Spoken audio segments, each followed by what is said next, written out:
Assalamualaikum warahmatullahi wabarakatuh. Kembali ke Senpaisi.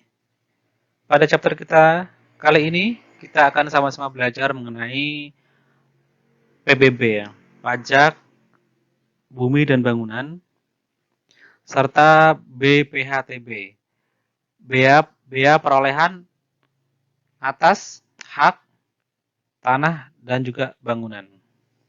Ketika kita mendengar istilah ini pasti sangat familiar di masyarakat, di mana biasanya masyarakat itu, terutama di pedesaan, bahwa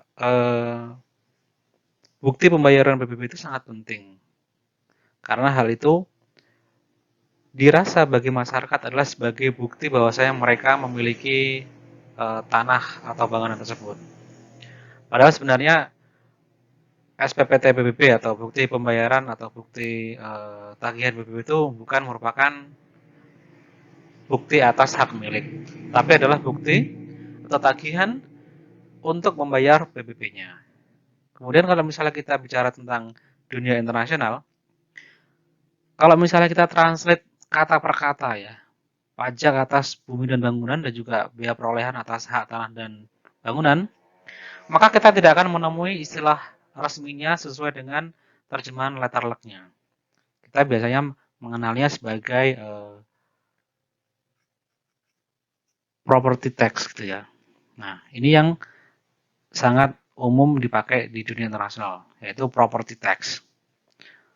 Kalau di Indonesia kan nanti kan, kalau misalnya pajak atas properti kan nanti kan barangkali tidak familiar dengan itu. Kita familiar adalah dengan istilah PBB dan juga BPHTB.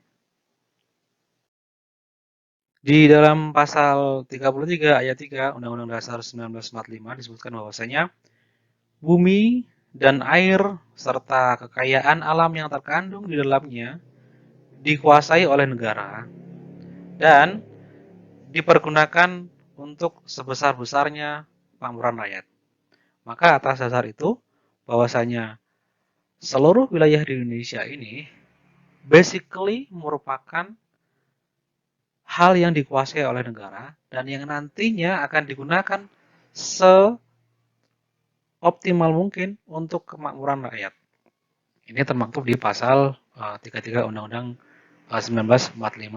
Bahwasanya di sana nanti akan mengandung arti bahwasanya semuanya itu sebenarnya dikuasai oleh negara. Tapi dalam practically nantinya negara memberikan wewenang kepada rakyatnya atau baik itu orang pribadi atau badan untuk mengelolanya dan juga memilikinya. Nah, adapun kalau misalnya yang belum diberikan haknya kepada rakyat, maka itu adalah milik negara. Maka seperti misalnya eh, hutan-hutan itu kan basically dia juga milik negara. Atau misalnya lahan-lahan tambang itu basically juga milik negara. Nah, adapun kemudian nanti perusahaan-perusahaan atau pihak-pihak yang lainnya diberikan hak untuk konsensi untuk menambang atau untuk memanfaatkannya dan lain sebagainya. Seperti halnya juga misalnya di tanah-tanah itu, tanah-tanah yang ada di desa ataupun di kota, sebelumnya semuanya juga adalah milik negara. Tapi karena eh, sharing berjalan waktu, ada orang yang memilikinya, kemudian juga ada juga yang awalnya juga berupa tanah kosong, itu bisa diberikan hak kepada orang lain, ya kan, orang ataupun badan untuk memiliki atau mengelolanya. Nah, ketika kita melihat konstelasi tersebut, ya kan, di sana ada bahwasanya eh, bahwa tanah, air dan bumi dan isinya itu adalah milik negara, maka warga negara itu pun dia yang berhak memperoleh hak untuk memiliki serta menguasai atau memanfaatkan bumi tersebut, ya. Maka hak itu muncul karena adanya pemberian dari negara. Nah, kalau misalnya eh, kita melihat kembali ya, bahwasanya perolehan hak tersebut juga nantinya diharapkan membawa manfaat, maka negara nanti juga berhak untuk memperoleh pendapatan dari manfaat tersebut dalam bentuk pajak. Nah, pajak kan kita ketahui ada beberapa macam ya. Nah, di antara juga PBB dan BPHTB ini, serta atas hasilnya nanti dan penghasilan akan kena pajak penghasilan dan seterusnya. Sebagaimana disebutkan sebelumnya bahwasanya kita akan belajar mengenai PBB, pajak bumi dan bangunan, dan BPHTB, biaya perolehan atas hak tanah maupun bangunannya. Maka di bagian pertama kita akan fokuskan dulu untuk pembelajaran PBB, pajak bumi dan bangunan.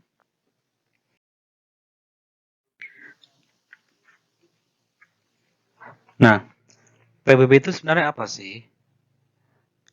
Pajak bumi dan bangunan itu adalah pajak yang dikenakan atas bumi dan atau bangunan yang berada di dalam suatu kawasan. So it's simple, PBB, pajak bumi dan bangunan berarti pajak yang dikenakan atas bumi dan bangunan. Berdasarkan pemungut PBB, maka ada dua, yaitu yang pertama adalah DJP, Direktorat Jenderal Pajak. Yang kedua adalah pemerintah kabupaten kota di wilayahnya masing-masing. Terkait dengan perbedaan instansi yang memungut ini, terdapat pula perbedaan objek atas PBB yang dipungutnya. Bahwa DJP ini akan memungut PBB dari sektor P5L. P5L itu apa saja? Yaitu yang pertama adalah perkebunan, kedua perhutanan, ketiga pertambangan minyak dan gas bumi, yang keempat adalah pertambangan pengusahaan panas bumi, dan yang kelima adalah pertambangan mineral dan batu bara.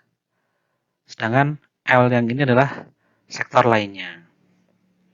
Adapun untuk PBB yang dipungut oleh pemerintah kota ataupun kabupaten itu adalah PBB sektor P2, yakni sektor perdesaan dan perkotaan.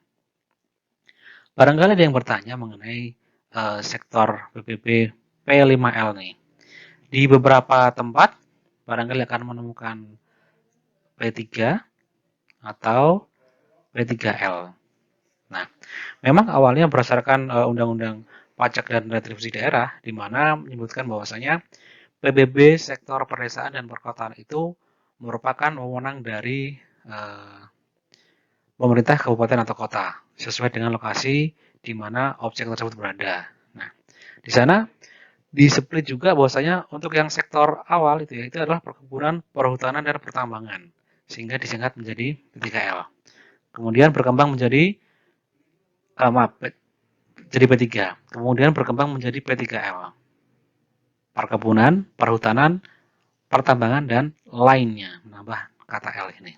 Kemudian di PMK 186 2019 mengenai penghitungan NJOP PBB, yang pertambangan ini di-split. Ada pertambangan minyak dan gas bumi, pertambangan pengusahaan panas bumi, dan pertambangan mineral dan batu bara. Ini di-split poinnya, sehingga menjadi P5L ini. Itu ya, sejarahnya begitu. Tapi kalau misalnya menemukan artikel ataupun soal P3L ataupun P5L, kita bicara pada binatang yang sama, yaitu perkebunan, perhutanan, pertambangan, dan lainnya gitu ya. Kemudian lebih rinci mengenai sektor P5L tadi ya. Yang pertama tadi kan adalah perkebunan ya. Nah, perkebunan ini merupakan kegiatan usaha perkebunan yang diberikan HGU oleh pemerintah, yaitu HGU adalah hak guna usaha untuk usaha perkebunan. Misalnya adalah perkebunan kelapa sawit, atau perkebunan karet, perkebunan coklat, perkebunan teh, dan lain sebagainya. Kemudian yang kedua adalah perhutanan. Perhutanan inilah sektor yang meliputi kegiatan usaha perhutanan. Ini meliputi hutan produksi yang mempunyai fungsi pokok untuk memproduksi hasil hutan. Contohnya adalah perhutanan hutan jati. Nah, ini biasanya yang dilakukan oleh perhutani atau inhutani itu ya. Nah, tapi juga tidak hanya sebatas hutan jati saja, bisa jadi hutan mahoni atau hutan pohon-pohon yang lainnya gitu. Yang ketiga, yakni pertambangan, di mana tadi pertambangan ini dibagi menjadi tiga. Yang pertama adalah pertambangan minyak dan gas bumi, contohnya adalah kontrak kerjasama atau KKS, KKS migas ya, yang mengeksplorasi atau mengambil minyak dan atau gas bumi dari bumi Indonesia. Kemudian yang keempat adalah pengusahaan panas bumi. Nah, ini contohnya adalah izin panas bumi, dan di sini untuk yang panas bumi ini pemainnya itu nggak banyak, mungkin hanya sekitar 6 perusahaan yang main di sini mengenai panas bumi ini. Terus yang kelima adalah pertambangan mineral dan batu bara. Ini contohnya adalah izin usaha pertambangan. Nah, untuk mineral dan batu bara ini sangat banyak sekali ya ditemukan di Indonesia ya. Nah, kalau misalnya mineral kan bisa jadi dia bisa nikel, bisa timah, bisa iron, ore, dan lain sebagainya, biji-besi gitu ya. Terus yang sektor L nih, sektor lainnya nih. Kenapa ada sektor lainnya ini? Karena sulit untuk dikategorikan pada ke 5 sektor sebelumnya, ataupun sulit juga ditentukan jika dimasukkan ke dalam sektor P2, perdesaan dan perkotaan. Maka muncullah nama sektor lainnya ini. Nah, jadi ini yang semua yang nggak ada disebutkan di P5 atau P2 tadi, masuknya ke lainnya. Nah, ini misalnya apa? Misalnya adalah usaha perikanan tangkap, terus usaha pembudidayaan ikan, jaringan pipa, jaringan kabel telekomunikasi, jaringan kabel listrik, ruas jalan tol, fasilitas penyimpanan, dan juga pengolahan terapung. Nah, pengolahan terapung ini misalnya adalah floating storage and offloading atau FSO, floating production system atau FPS, floating processing unit atau FGU, floating production storage and offloading atau FPSO, dan floating storage regasification unit atau FSRU. Nah, ini biasanya untuk pengolahan yang terapung ini biasanya yang di bidang kelautan ini ya, perikanan gitu ya. Kalau kita melihat bahwasanya di dalam pembagian pajak itu ada pajak yang subjektif dan juga objektif, maka PBB ini masuk kategori sebagai pajak objektif. Seperti halnya misalnya PPN gitu ya, pajak pertambahan nilai. Ya, ini bahwasanya pemajakan atas PBB ini bergantung pada objeknya. Objeknya itu apa?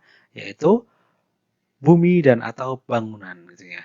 Nah, mengenai sistem pemungutan PBB itu dia merupakan sistem self assessment, semi self assessment.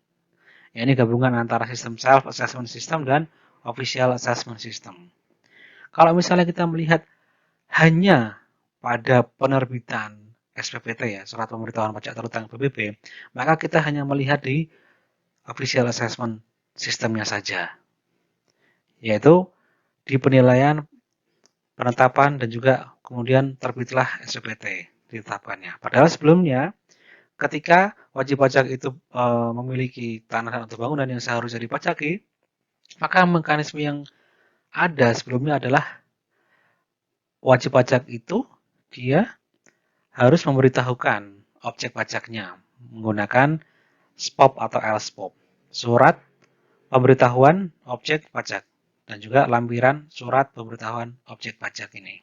Dan ini disampaikan sendiri oleh wajib pajak, sehingga mekanisme SPOP dan LSPOP ini merupakan mekanisme self-assessment system, di mana wajib pajak itu melaporkan sendiri objek pajaknya.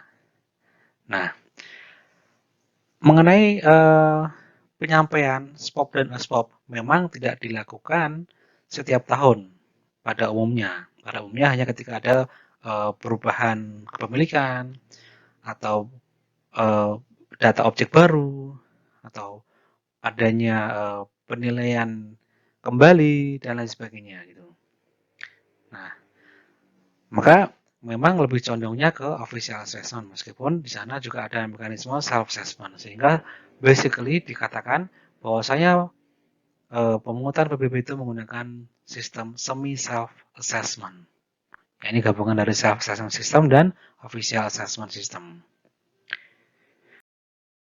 Kembali ke sejarah dari PBB, bagaimana pemungutan PBB ini dilakukan untuk pertama kalinya. Nah, sebenarnya pajak atas bumi dan bangunan ini sudah ada sejak masa zaman kerajaan ya. Bahwasanya di sana ada pembebanan pajak bumi, yaitu konsep mengenai hak kepemilikan sebenarnya mutlak itu adalah milik raja. Namun rakyat itu boleh untuk memanfaatkannya dan menggunakannya, yang kemudian dia dikenai pajak bumi. Nah, tentu kalau mekanisme pemajakan atas bumi di zaman kerajaan ya berbeda dengan ini sekarang. Di zaman kerajaan bisa jadi dia pajaknya itu berupa hasil bumi tersebut. Misalnya untuk sawah, maka hasil sawahnya itu misalnya nanam padi sekian persen untuk kerajaan gitu ya. Terus berlanjut ke dari zaman kerajaan, di zaman penjajahan baik Belanda maupun Jepang juga ada atas pajak PBB ini, pajak bumi ini. Terus sampai dengan sekarang di zaman kerajaan pun PBB juga masih ada. Nah, sebenarnya ketika kita ngomongin PBB juga sebenarnya tidak hanya berlaku di Indonesia ya. Di katakanlah hampir seluruh negara juga menerapkan property tax gitu kan ya. Jadi ini adalah pajak yang sebenarnya bersifat umum. Bahkan kalau misalnya membaca sejarah-sejarah negara-negara lain, baik itu negara Eropa ataupun negara di Asia, Asia Tengah, Cina, Jepang, dan lain sebagainya, itu tetap ada namanya pajak semacam pajak bumi atau property tax ini tetap ada. Baik itu dari zaman kerajaan-kerajaan ataupun hingga saat ini. Nah, kemudian lebih kita zoom lagi di masa penjajahan gitu ya. Di masa penjajahan itu di 1685 sampai 1811 itu dikenal adanya pajak tanah di Jakarta ini. Berarti kalau misalnya tahun itu namanya belum Jakarta ya, masih Batavia berarti ya tahun segini ya. Nah, kemudian di 1811 sampai 1816 Stamford Raffles-nya menerapkan tarif pajak berdasarkan hasil produksi pertanian. Jadi semakin tinggi hasil produksi pertanian, maka pajak yang dikenakan itu akan semakin tinggi pula. Terus di 1872 sampai 1923 dikenal adanya land rent dengan culture style seal. Ini seperti sistem tanam paksa ini ya. Dan masyarakat ketika itu dianggap adalah sebagai menyewa tanah gitu ya untuk ditanami. Jadi seolah masyarakat itu nggak punya hak kepemilikan tapi punya hak untuk menyewa land rent gitu ya.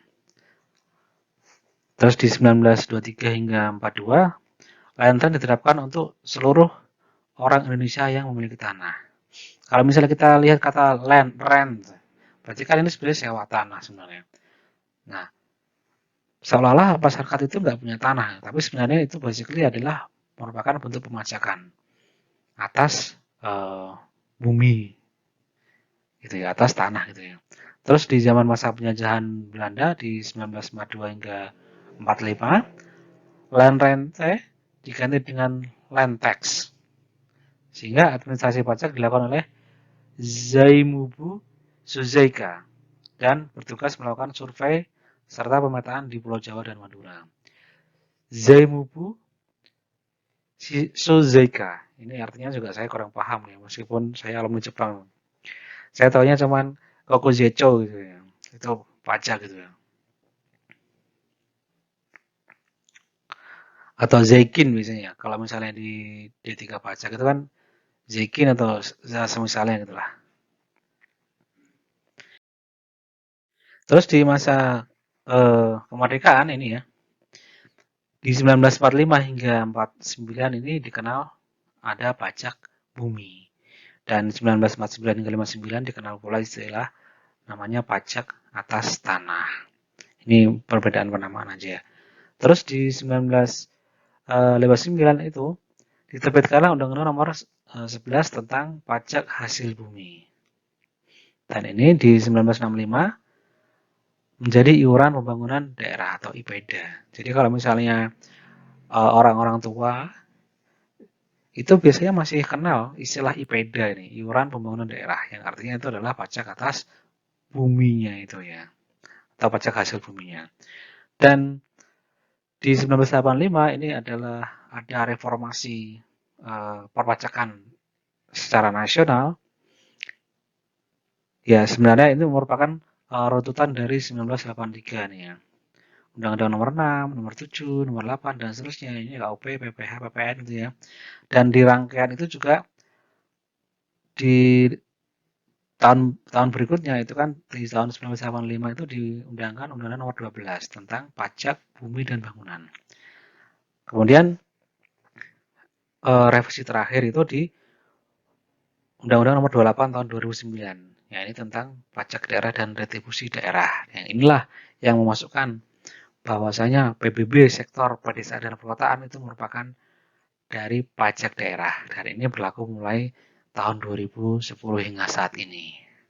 Nah, di sini pula ini dikenal pula ini tadi pajak P2 atau pedesaan dan perkotaan itu menjadi wewenangnya Pemkot dan Pemkap, sedangkan P3 itu merupakan wewenang pemerintah pusat. P3 seperti disebutkan tadi ya, P3 atau P3L yang sekarang menjadi P5L ini.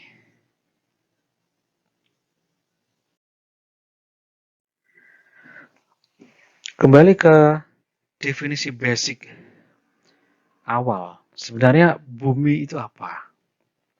Menurut Perundang-undang PBB ya, bahwa bumi adalah permukaan bumi dan tubuh bumi yang ada di bawahnya. Jadi kalau misalnya areal bumi di sini ya, areal bumi ya, ini ada bangunan, kemudian ada tanah, kemudian ada lapisan, maka yang dimaksud dengan bumi adalah permukaan bumi ini sampai dengan yang paling bawah, yang bisa dicapai. Itu. Nah, jadi kalau misalnya bumi itu adalah areal permukaan, ya, plus tubuh buminya itu yang di bawahnya, yang berarti yang tanah ke bawah ya. Bisa jadi dia tidak hanya tanah, bisa batuan dan lain sebagainya gitu ya. Nah, itu termasuk pula bahwasanya bagian dari bumi itu bisa berupa daratan ataupun lautan ataupun eh, danau dan lain sebagainya. Sampai pada zona ekonomi eksklusif. Dan ini merupakan masih menjadi wewenang pemajakan Indonesia. Nah, jadi bumi bisa nggak harus berupa dataran ya berarti ya, bisa berupa dataran ataupun perairan, baik itu perairan air tawar maupun perairan air laut, sampai dengan zona ekonomi eksklusif, di mana Indonesia itu memiliki hak eh, ekonomi di dalamnya, itu ya.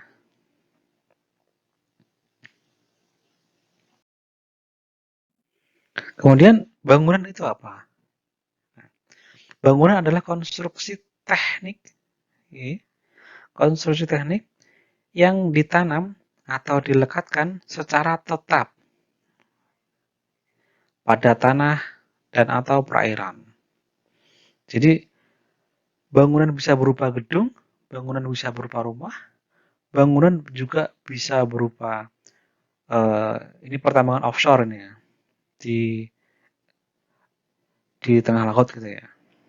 Nah, meskipun ini kalau misalnya kita lihat di pertambangan ini kan bangunannya kan ini hanya tiang-tiang dan bangunnya di atasnya gitu ya. Itu juga masuk kategori dari bangunan. Karena dia bisa ditanam atau dilekatkan. Bahkan ketika kita mau luas sekali ya, bahwa yang masuk kategori bangunan juga bisa berupa bangunan itu sendiri, bahkan jalan pun juga merupakan bisa jadi menjadi bangunan. Ya, karena di sini adalah bangunan konstruksi teknik yang ditanam atau dilekatkan secara tetap pada tanah dan atau perairan. Bahkan kalau misalnya kita melihat yang namanya pom bensin ya, SPBU ya. SPBU itu kan kita lihat dia ada kantor, biasanya ada kantor yang ada toilet dan sebagainya, terus ada yang bagian pengisiannya itu, yang antriannya itu, kemudian ada juga bagian yang tangkinya, tangki, tangki untuk penyimpanan BBM-nya.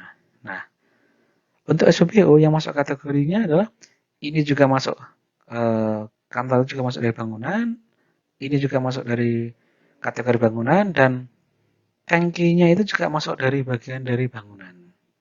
Jadi meskipun hanya sebuah tangki yang ditanamkan, nah ini ya, ditanam ya. Tangkinya yang ditanam tuh ya. Itu merupakan definisi dari bangunan juga. Masuk. Masuk Pak Eko untuk kategori bangunan. Terus apa saja objek pajak yang tidak dikenakan PPB? Bahwa basically objek yang dikenakan pajak bumi dan bangunan adalah bumi dan atau bangunan tadi. Nah, bumi itu bisa berupa dataran, daratan atau perairan. Sedangkan bangunan adalah konstruksi teknik yang dilekatkan. Nah, kalau misalnya ada objek yang dikenakan PBB, maka ada juga objek yang tidak dikenakan PBB. Apa saja itu? Yaitu yang pertama adalah digunakan semata-mata untuk melayani kepentingan umum di bidang ibadah, sosial, kesehatan, pendidikan, dan kebudayaan nasional yang tidak dimaksudkan untuk memperoleh keuntungan. Jadi ini masjid, gereja, wihara, dan lain sebagainya itu ya untuk peribadatan ya, dan dia tidak ditujukan untuk memperoleh keuntungan, maka itu bisa jadi tidak dikenakan PBB. Maaf, dia tidak dikenakan PBB. Kemudian yang kedua adalah jika digunakan untuk kuburan atau makam peninggalan purbakala atau yang sejenis dengan itu.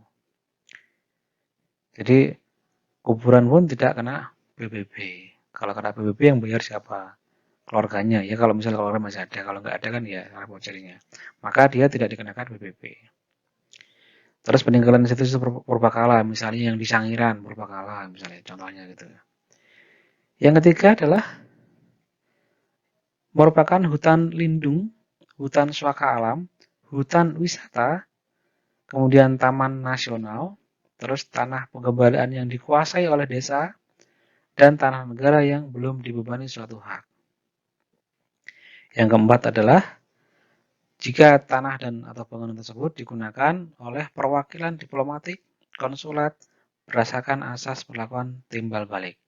Maksudnya jika Indonesia tidak mengenakan, maka perwakilan Indonesia yang di negara tersebut juga seharusnya tidak dikenakan atas property tax-nya. Yang kelima, digunakan oleh badan atau organisasi internasional seperti WHO misalnya itu atau PBB dan sebagainya. Kemudian yang telah dikenakan sektor P2 maka dia tidak dikenakan lagi sektor P3. Begitu juga dan sebaliknya. Jadi tidak ada dualisme pemungutan atas satu objek. Misalnya kadang yang agak membingungkan adalah kalau misalnya dia perkebunan yang ada di pedesaan. Nah, ini sebenarnya masuk kategori mana? Masuk kategori desa atau perkebunan, gitu ya. Nah, maka ketika suatu objek itu sudah dikenai sektor P2, pedesaan dan perkotaan, maka dia tidak bisa lagi dikenakan sektor P5L gitu ya. Jadi harus ngalah salah satunya. Kemudian siapa itu subjek pajak dari PBB? Nah, subjek pajak adalah orang atau badan yang secara nyata mempunyai suatu hak, ya, yang secara nyata mempunyai suatu hak atas bumi dan atau memperoleh manfaat atas bumi dan atau memiliki, menguasai, dan atau memperoleh manfaat atas bangunan. Jadi subjek pajaknya itu tidak hanya memiliki hak, ya, tapi juga memperoleh manfaat, ya, atau menguasai. Jadi kalau misalnya eh, suatu tanah itu ya milik negara, kemudian dia tiba-tiba ditempati oleh seseorang di sana. Nah, seseorang itu hanya memanfaatkan saja. Dia tidak memilikinya karena itu tanah milik negara. Dia hanya memanfaatkan saja. Misalnya digunakan untuk bangun kios kecil-kecilan itu ya. Maka atas hal tersebut orang tersebut merupakan subjek pajak dari PBB dan dia harus membayar PBB atas tanah dan atau bangunan yang dia tempati untuk dimanfaatkan itu. Nah, atas hal tersebut, maka basically surat pemberitahuan pajak terutang PBB itu bukan bukti kepemilikan, tapi bukti bahwasanya orang tersebutlah yang harus melunasi pajak atas bumi dan bangunan tersebut. Kemudian mekanisme normalnya ya ketika ada suatu objek ya dari WP ini atau subjek pajak atau wajib pajak ini dia belum dikenai PBB, maka dia nanti akan melaporkannya ke KPP atau Dinas Pendapatan Daerah, Dinas Pendapatan Kota ya, dengan melampirkan SPOP dan LSPOP-nya, surat pemberitahuan objek pajak dan lampiran atas surat pemberitahuan objek pajaknya. Yang kemudian nanti dari sini nanti akan diproses oleh KPP setempat atau Dinas Pendapatan setempat dan diterbitkanlah nantinya SPPT, surat pemberitahuan pajak terutang, di mana nanti di situ tertera berapakah objeknya, luas dan lain sebagainya, luas tanah dan lain sebagainya, luas bumi, bangunan, kemudian berapa nilainya, serta berapa PBB yang harus dilunasinya. Nah, kita bicara mengenai subjek pajak di sini ya, karena dialah yang nantinya dikenakan kewajiban untuk membayar pajaknya, sehingga disebutlah sebagai wajib pajak. Dan ingat kembali bahwasanya wajib pajak untuk PBB ini dia tidak berarti memiliki hak atas tanah dan atau bangunan yang dia gunakan. Tapi bisa juga hanya memanfaatkan saja pun bisa menjadi wajib pajak dari PBB ini.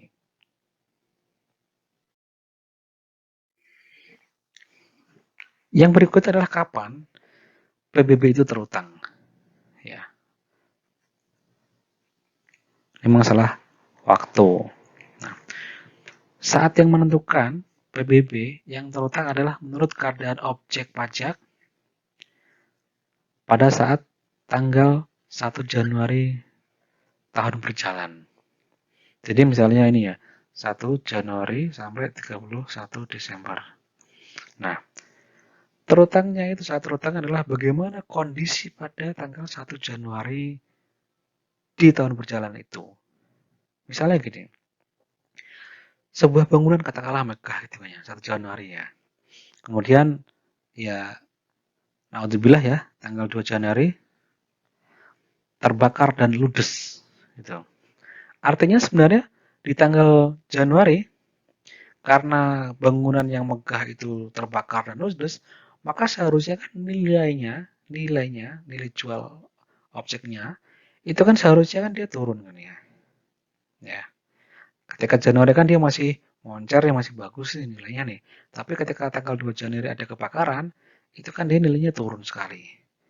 Nah, tapi PBB tidak mengenal kondisi 2 Januari nih, dia hanya mengenal adanya kondisi pada saat 1 Januari ini. Ya. Kondisi objek pada saat 1 Januari itulah yang menentukan. Misalnya katakanlah tanggal yang lainnya misalnya 5 Juni, misalnya tenggelam atau kebanjiran gitu ya. Dan akhirnya roboh gitu ya. Itu nggak ngaruh kepada saat terutangnya PBB. Yang ngaruh adalah kapan itu, yaitu tanggal 1 Januari tahun yang bersangkutan. Kemudian kapan tempat terutang dari PBB itu? Ya, Tempat terletaknya ya tempat di mana objek itu berada. Kalau misalnya tempat terletaknya di Jakarta, maka objeknya adalah untuk yang ada di Jakarta. Kalau misalnya untuk kabupaten kota, maka di mana tempat objek tersebut berada, disitulah dia akan terletak. Bedanya, kalau misalnya DKI Jakarta, ini kan sebenarnya kan dia provinsi ya. Sedangkan yang lainnya ini adalah kabupaten kota ya. Nah, perbedaannya di sini Jakarta itu berupa provinsi, sedangkan yang lain adalah kabupaten kota. Kenapa tidak Jakarta itu tidak per kota madianya itu Jakarta Selatan, Jakarta Timur? Karena pemerintahan Jakarta ini kan satu dia. Namanya juga daerah khusus ibu kota. Tidak ada pemilihan wali kota Jakarta Selatan, tidak ada pemilihan wali kota Jakarta Timur dan lain sebagainya. Yang adalah pemilihan gubernur DKI Jakarta. Maka dia sistem pemerintahannya adalah dalam satu provinsi itu jadi satu. Maka di sini ada perbedaan mengenai tempat terletaknya itu karena masalah tersebut saja, provinsi dan kabupaten kota. Kemudian mengenai dasar pengenaannya pajaknya, bahwa dasar pengenaan pajak untuk PBB adalah nilai jual objek pajak atau NJOP. Nah, NJOP itu apa dan bagaimana? Kita akan pelajari bersama. Bahwasanya NJOP itu ditetapkan dengan dilakukan dengan cara. Bagaimana cara, misalnya gini, maksudnya bagaimana cara mengetahui nilai jual dari suatu tanah dan atau bangunan. Ya, itu yang pertama adalah dengan perbandingan harga dengan objek lain yang sejenis. Kemudian yang kedua, nilai perolehan baru, yaitu berarti dia belinya berapa nilainya. Yang ketiga adalah nilai jual pengganti, berapa kalau misalnya dia dijual misalnya gitu. Terus bagaimana cara mengetahuinya? Cara mengetahui NJOP-nya itu, nilai jual objek pajak itu, yaitu dengan mekanisme penilaian. Ya, ada penilaian di sana, dinilai oleh penilai PBB atau penilai aset gitu ya.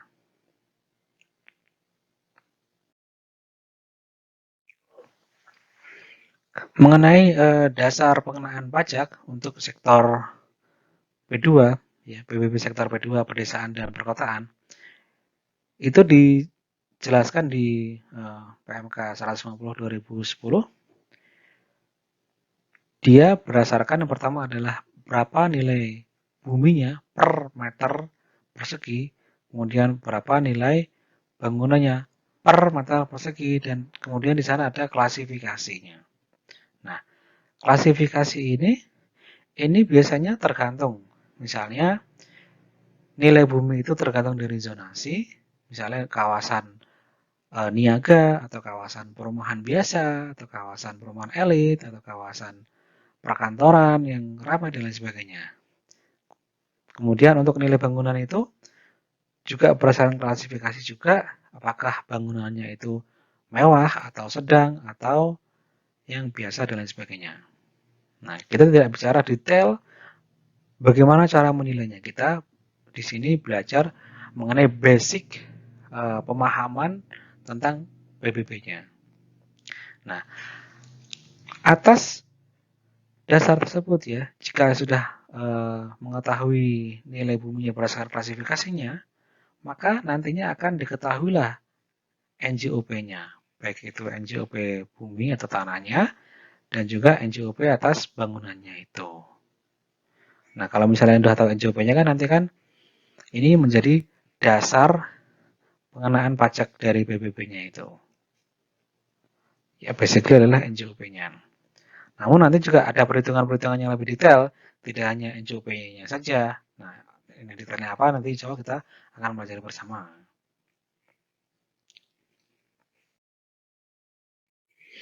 Kemudian untuk dasar pengenaan pajak ya, PBB sektor P5L, yaitu kita split jadi dua, sebelum tahun 2020 dan setelah atau mulai tahun pajak 2020. Ya. Nah, sebelum 2020 ya, sebelum tahun pajak 2020 ini masih based on PMK 139 2014. Di sana ada nilai sama ya tadi ya, nilai bumi, nilai bangunan, terus ada klasifikasi, serta ada ketemulah NJOP-nya, baik NJOP bumi maupun NJOP bangunan. Kemudian sejak tahun pajak 2020 ini, di mana dia sebelum terbit PMK 186 2019, nah ini langsung dia ketemu nilai buminya per meter perseginya, ketemu nilai bangunan per meter perseginya, kemudian langsung ketemu NJOP bumi dan juga NJOP dari bangunan itu. Tidak lagi menggunakan klasifikasi lagi. Jadi langsung. Contohnya begini ya. Kita langsung kasih contohnya. Berdasarkan hasil penilaian yang dilakukan oleh penilai ya, nilai jual bumi adalah 8,9 miliar ya. Untuk luas areal 12.500 meter persegi. Berarti 1 hektar 1/4 hektar ya. Ini baru nilai jual buminya. Kemudian berapakah NJOP buminya? Ya. Kita ketahui bahwasanya di sini ya. Nilai jual bumi per meter persegi adalah 8,9 miliar dibagi 12.500 meter persegi sama dengan 712 meter persegi. Nah, angka ini ya, angka 712 meter persegi ini merupakan, kalau misalnya kita lihat di klasifikasi bumi, itu adalah klasifikasi 0, nomornya ya 0,54. Sehingga dari klasifikasi ini nanti ini ya 0,54 ini ya. Maka diketahui NJOP buminya. NJOP bumi sama dengan 703.000 dikali 12.500 meter persegi ini ya. Sama dengan 8.787.500.000 rupiah. Angka 703 ini berdasarkan data tabel yang ada. Jadi tadi kan angka 712.000 per meter persegi ini masuk kategori di sini, sehingga NJOP-nya langsung di sampingnya langsung ketahuan. Jadi tidak lagi menggunakan klasifikasi yang seperti sebelumnya. Ini langsung ini karena langsung pakai tabel gitu.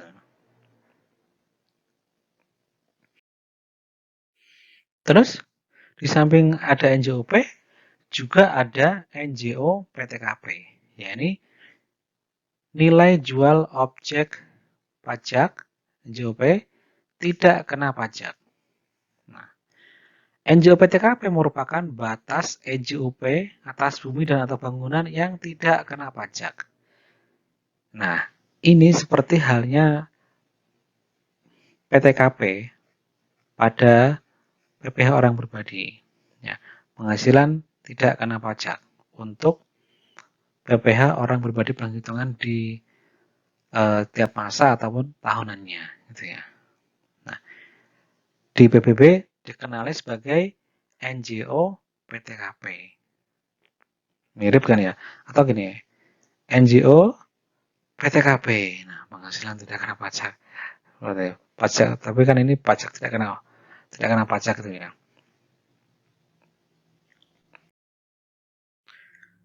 Mengenai penghitungan PBB ya, untuk sektor P2 ini adalah tarif ya, tarif dikali NJOP dikurangi NJO PTKP. Ya. Ulangi lagi, tarif dikali dalam kurung NJOP dikurangi NJO PTKP. Di mana tarifnya ini ada batas maksimalnya, yaitu sebesar 0,3%. Kemudian paling rendah untuk NGO PTKP adalah 10 juta rupiah untuk setiap wajib pajak.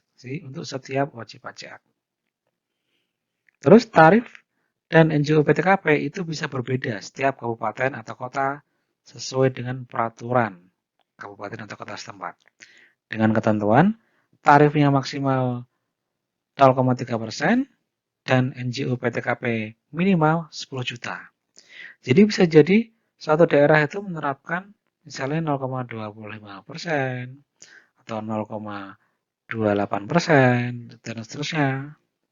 Atau NGO PTKP-nya 12 juta atau 15 juta. Nah, itu merupakan wewenang dari pemerintah kota atau kabupaten setempat.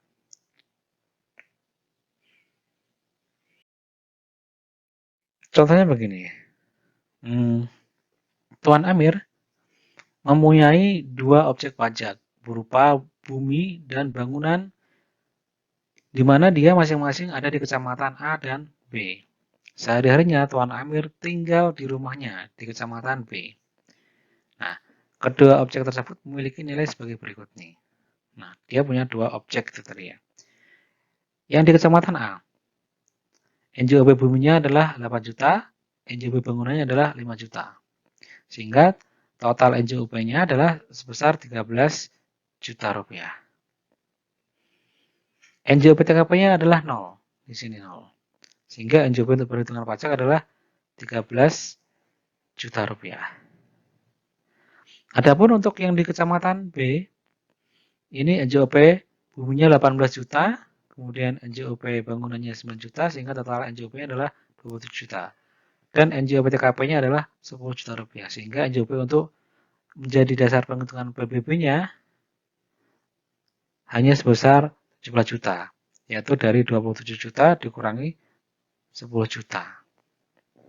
Kenapa yang A ini tidak ada NJOP TKP-nya, sedangkan yang B ini ada NJOP TKP-nya?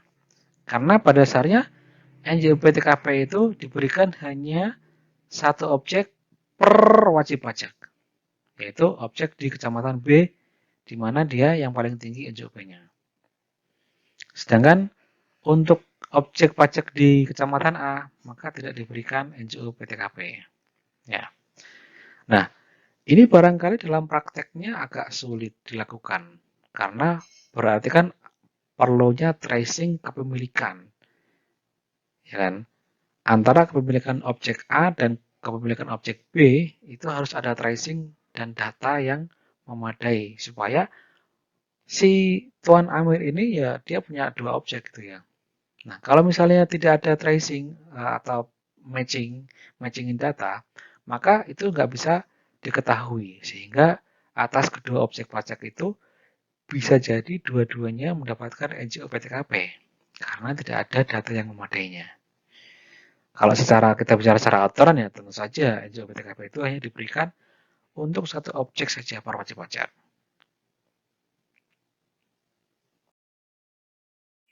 Contoh yang selanjutnya, Pak Hasan memiliki 2 rumah yang berada di wilayah Kelurahan A.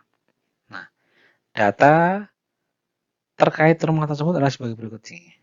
Nah, rumahnya kebetulan dua-duanya ada di satu kelurahan, yaitu Kelurahan A. Rumah yang pertama, dia NJOP buminya per meter perseginya adalah 60.000, kemudian luas buminya 150 meter persegi, NJOP bangunan per meter perseginya 250.000, luas bangunannya adalah 145 meter persegi. Dibangun di 2016. Kemudian yang rumah yang kedua adalah NJOP-nya per meter persegi adalah 75.000 per meter persegi, kemudian luas buminya 150 sama. Kemudian NJOP bangunannya adalah 280.000 dan luas bangunnya adalah 200.000. Kemudian tanah dibeli pada 4 Januari 2017 dan baru dibangun mulai 10 Februari 2017. Pak Hasan sehari-harinya tinggal di rumah rumah yang pertama ya. Terus tarif PBB yang berlaku di kota tempat Pak Hasan tinggal adalah sebesar 0,25%. Dan NJOP TKP ditetapkan sebesar 11 juta. Di sini hitung PBB terutang tahun 2017 atas setiap objek yang dimiliki Pak Hasan. Kemudian pahamilah kapan saat terutang untuk tahun pajak 2017. Ketika kita bicara mengenai tahun 2017, maka yang perlu dilihat adalah kondisi atau keadaan pada 1 Januari 2017. Nah, objek yang rumah pertama ini tentu 1 Januari 2017 sudah lengkap semuanya. Sedangkan objek yang kedua ini baru dimiliki pada 4 Januari 17. Artinya apa? Kondisi 1 Januari bukan atas nama Pak Hasan, tapi atas nama orang lain. Berarti rumah kedua itu subjek pajaknya bukanlah Pak Hasan, tetapi orang lain, pemilik sebelumnya, pemilik tanah sebelumnya. Apalagi bangunannya itu baru dibangun 10 Februari. Nah, itu otomatis bukan merupakan objek dari PBB. Nah, tapi kan begini, bahwa pada tanggal 4 Januari 2017 itu kan ada pengalihan ya. Nah, kalau misalnya ada pengalihan, maka nanti akan dihitung kembali PBB-nya. Berapa sebenarnya, adakah selisihnya atau tidak? Ya, karena basically NJOP itu kan bisa dengan perbandingan atau bisa dengan harga perolehan. Gitu ya. Jadi tergantung ya. Kalau misalnya ada selisih baru nanti ditagihkan. Kalau misalnya nggak ada ya berarti as it is sebagaimana pada tanggal 1 Januari 2017 untuk rumah yang kedua.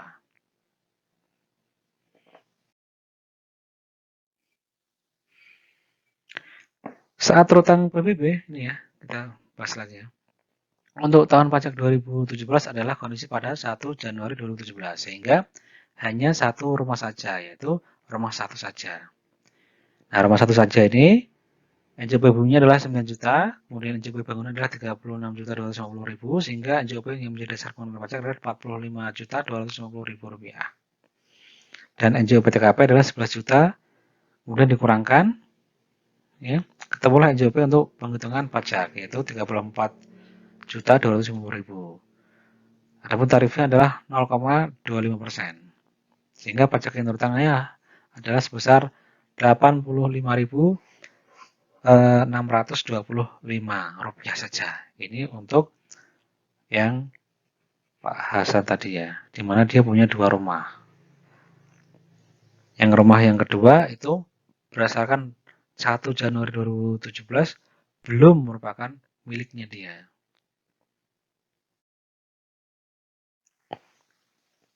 Terus bagaimana cara penghitungan untuk PBB P5L? Perkebunan, pertambangan, perhutanan, gitu ya. Nah,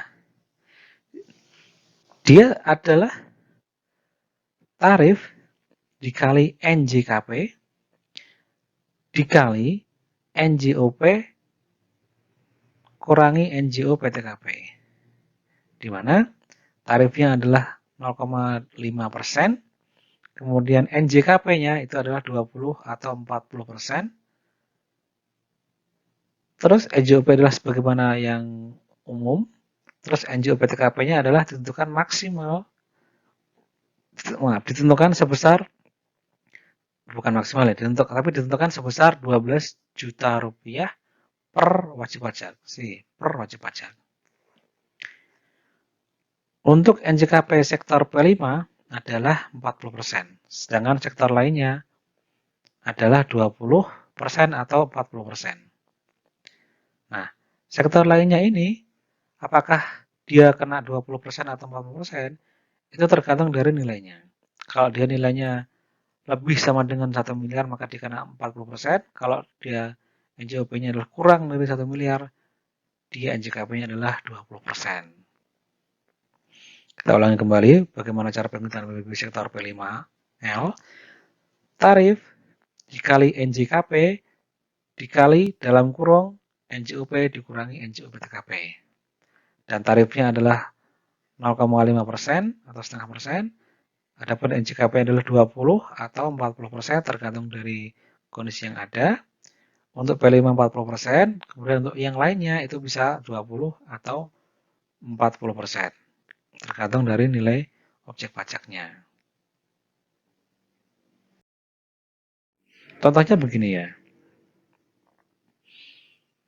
Perusahaan yang merupakan wajib pajak perkebunan mempunyai dua objek pajak berupa bumi dan bangunan masing-masing di Kecamatan A dan B dengan rincian sebagai berikut ini. NJOP buminya 28 juta untuk di Kecamatan A, kemudian NJOP bangunnya 5 juta sehingga total NJOP-nya adalah 33 juta rupiah. Terus ada NJOP TKP sebesar 12 juta rupiah. Sehingga NJOP untuk bangkitan objek PBB-nya adalah 21 juta rupiah saja. Tinggal dikurangi saja nih. Kemudian yang di lokasi Kecamatan B, NJOP buminya adalah 18 juta, NJOP bangunan 9 juta, total NJOP-nya adalah 27 juta, dan di sana tidak ada NJOP TKP. Karena NJOP TKP-nya sudah diperuntukkan untuk yang ada di Kecamatan A. Nah, sehingga yang jadi dasar NJOP untuk penghitungan pajak di lokasi Kecamatan B ya sama dengan 27 juta karena tidak ada NJOP TKP.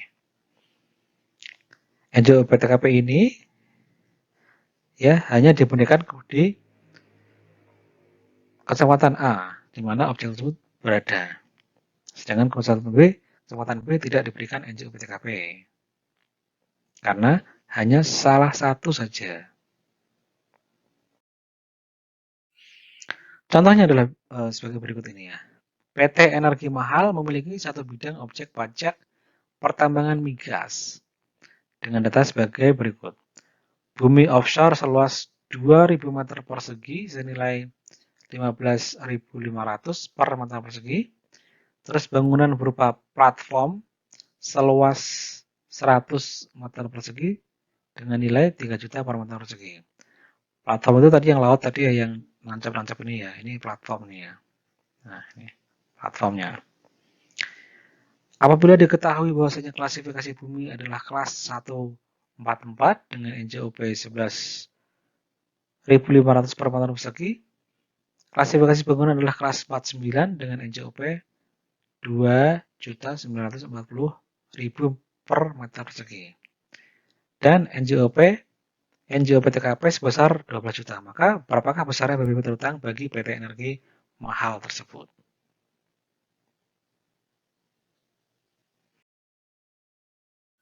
Untuk menjawab tadi ya, itu ada dua hal ya. Pertama adalah untuk pengenaan tahun pajak 2019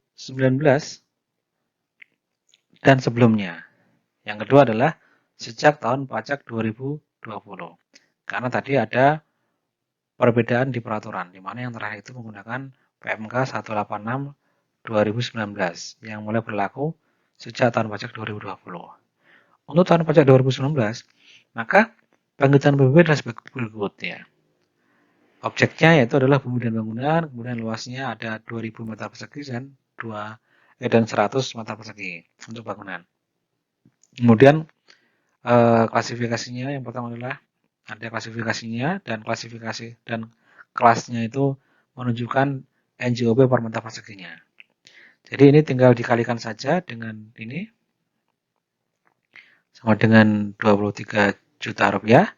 Kemudian 100 dikalikan saja dengan 2.940.000 rupiah sama dengan 294 juta rupiah.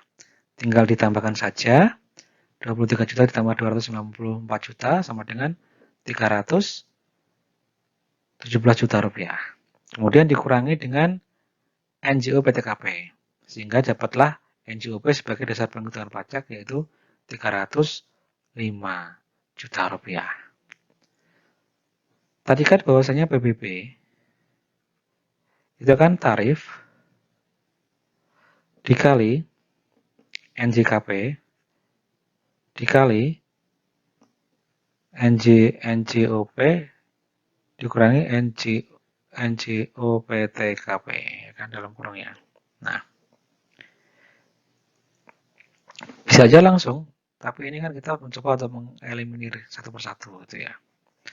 Nah, bahwa NJKP-nya itu adalah di sini 122 juta, yang berarti dia 40% dari NJOP-nya.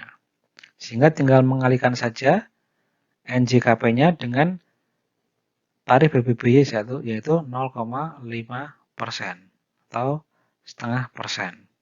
Dapatlah angka 610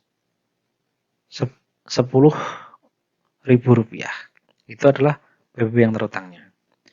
Terus sejak tahun pajak 2020 ini langsung saja objeknya sama ya, bumi dan bangunannya luasnya 2000 sama 100. Kemudian langsung NJOP-nya, nilai jual objek pajaknya. Langsung ke sininya. Tidak melalui kelas-kelas sama ini ya. Jadi langsung saja ternyata NJOP-nya itu sama dengan 23 juta dan untuk buminya dan bangunannya adalah 300 juta rupiah. Sehingga yang jadi dasar pengenaan pajak ditambahkan saja adalah sebesar 323 juta rupiah. NJOP TKP masih sama ya, 12 juta rupiah ya, sehingga tinggal dikurangi saja. Dan dapatlah NJOP yang menjadi dasar penghitungan BBB yaitu 311 juta rupiah. NJKP masih sama yaitu sebesar 40% dari NJOP sama dengan 40% kali 311 juta sama dengan 124 juta rupiah. Dan dikali tarif 0,5% sama dengan 622 ribu rupiah. Itu adalah BBB yang terutang di tahun pajak 2020.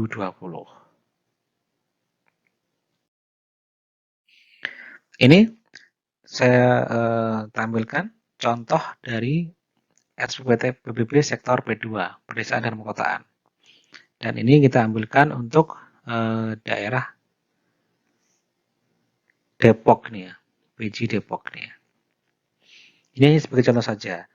Nah, bentuknya kurang lebih sama, cuman kadang-kadang di masing-masing daerah warnanya beda. Ini kan warnanya agak-agak warna-warna salem, agak-agak coklat, agak oranye gitu ya. Tapi ada juga yang kuning, ada juga yang hijau dan lain sebagainya. Tapi basically formnya kurang lebih seperti ini. Terus kalau misalnya daerah mau bikin form lain, boleh nggak? Ya boleh-boleh saja sesuai dengan peraturan daerah masing-masing. Tapi biasanya karena ini sudah settle seperti ini dan sebelum peralihan PBB dari DJP ke pemerintah kota itu seperti ini, maka itu yang diikuti saja. Di Undang-Undang 2008, Undang-Undang Nomor 28 tahun 2009, ini kan tentang PDRD ya. Nah, pajak dan retribusi daerah, di mana di dalam undang-undang tersebut dikatakan bahwasanya untuk PBB sektor P2 itu dikelola oleh Pemda atau pemerintah kota ya. Nah, sebelum ada undang-undang ini, semua PBB itu dikelola oleh DJP, semuanya. Cuman karena ada undang-undang ini, maka menjadi di-split P2 untuk pemerintah dan kota, P3 yang menjadi P5L itu tetap dikelola oleh DJP. Nah, berarti kan di sana ada pengalihan dulu ya, ada pengalihan data, pengalihan transfer of knowledge, pengalihan sistem, dan lain sebagainya. Di tahun 2010, 11, 12, dan seterusnya ya. Karena ketika ada pengalihan siapa yang memungut itu, tidak serta-merta daerah itu langsung siap. Tentu bertahap sesuai dengan kemampuan daerahnya masing-masing. Gitu ya. Nah, kita lihat lagi ya, metrik perbedaan PBB, baik itu untuk sektor pedesaan dan perkotaan, dengan membandingkan undang-undang PBB yang lama ya, dibandingkan dengan undang-undang PDRD, itu undang-undang nomor 28 tahun 2009. Ya. Objeknya bumi dan bangunan. ketika yang lama itu ya. Kemudian yang baru adalah bumi dan bangunan kecuali kawasan yang digunakan untuk kegiatan usaha perkebunan, perhutanan, dan pertambangan. Jadi dulu masih pakai sektor P3L gitu ya namanya. Terus tarifnya untuk yang PBB itu 0,5%. Kemudian untuk yang PDRD paling tinggi adalah 0,3%. Ingat di sini ini sebesar dan ini adalah paling tinggi. Yang artinya memberikan keleluasaan bagi Pemda Pemkotnya untuk menentukan berapa nilai besarnya. Tapi dari undang-undang hanya memberikan limitnya saja. Terus NJKP-nya nilai jual kena pajaknya ada 20% sampai dengan 100%. Kemudian yang direvisi menjadi 20% atau 40%. Sedangkan Undang-Undang PDRD itu tidak menggunakan NJKP. Kemudian NJOPTKP-nya di Undang-Undang PBB sedikit tingginya 12%, sedangkan di Undang-Undang PDRD adalah 10%. Terus untuk tarifnya, ini adalah tarif untuk Undang-Undang PBB ya, tarif dikali NJKP dikali NJOP dikurangi NJOPTKP. Kemudian yang di PDRD adalah tarif dikali dalam kurung NJOP dikurangi NJOPTKP. Nah, kedua undang-undang ini masih tetap berlaku. Tapi perbedaannya adalah Undang-Undang PBB itu masih tetap berlaku untuk yang sektor P3 atau P5L, sedangkan Undang-Undang PDRD ini berlaku untuk sektor P2. Ya, gitu ya. Jadi masih berlaku semuanya ya, baik itu yang di kiri ataupun yang di kanan. Oke, mungkin itu yang bisa dijelaskan mengenai PBB, adapun PPTB akan dijelaskan pada video yang lainnya. Semoga bisa dipahami dan semoga bisa dimengerti serta menjadi pengetahuan kita bersama. Terima kasih.